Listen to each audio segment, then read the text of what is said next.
And if you want to talk about the history, that goes back to the onset of the public school system, because there was always school to some degree. There was always education. People always learned. But when we began the system that we have today, yes, it was based on a Prussian system, and the entire purpose of the Prussian system was to indoctrinate people. And that is what our system is based on today. And it successfully does that. The general concept, and this is what people really need to know. If you don't want to do the rest of the research on your own or whatever, or just to verify what we're saying, this is what you really need to know, is that it is based on a Prussian model, and it was introduced by businessmen, not teachers, not educators, but businessmen at the end of the 1800s, just around the turn of the century, just around the rise of the Industrial Revolution. And what they wanted to do, their purpose, was to create a citizenry of consumers and obedient citizens. And in many different articles and many different finds that you find in papers and documents, some of them are actually quoted as having used those words, obedient citizens and consumers.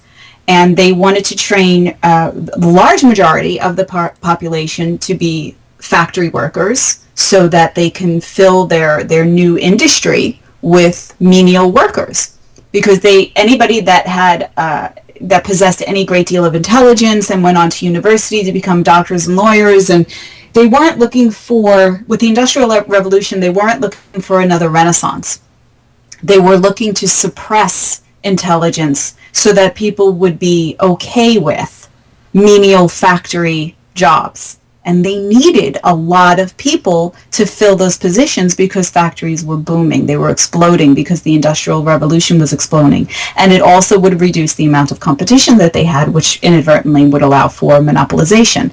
So I say this, and I know that there are people out there that when I say these things, you know, that what I talked about before, that antenna goes up, it challenges everything we think, and we say, okay, cuckoo, but let's stop and think about this, about what I just said for a second. Has it not been successful? And if you look at the way society is today, it has. So clearly the proof is in the pudding, because here we are.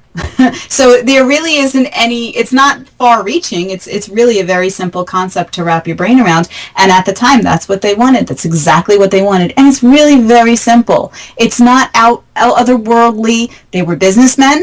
They wanted to improve their businesses. So they wanted to adopt this Prussian model of education because they felt that it was a really great way to train people and to train large amounts of people from childhood. And when they introduced it, at first the politicians rejected it because they felt that it violated liberty. They felt that it violated individual freedom and self-expression, and they felt that the current system of learning was just fine. Community schoolhouses, and most people self-educated. A lot of families taught their children themselves. So they pushed it along as, well, what about the children who aren't learning? What about the children in farmlands that their parents are not educated and they don't have access to education? And that's kind of how they began to sell it at first. Interestingly, most of the states, as far as the early 1900s, most of the states were still rejecting the system. And the first state to accept it was Massachusetts, which I find very ironic. Mm-hmm. And they did so, the politicians did so thanks to bribing and cajoling by the businessmen that wanted to push it along. President Wilson was in a meeting with these businessmen, and he had been quoted as saying, what we want to, I don't remember the exact quote, but I actually have it in the first chapter of my book, the history.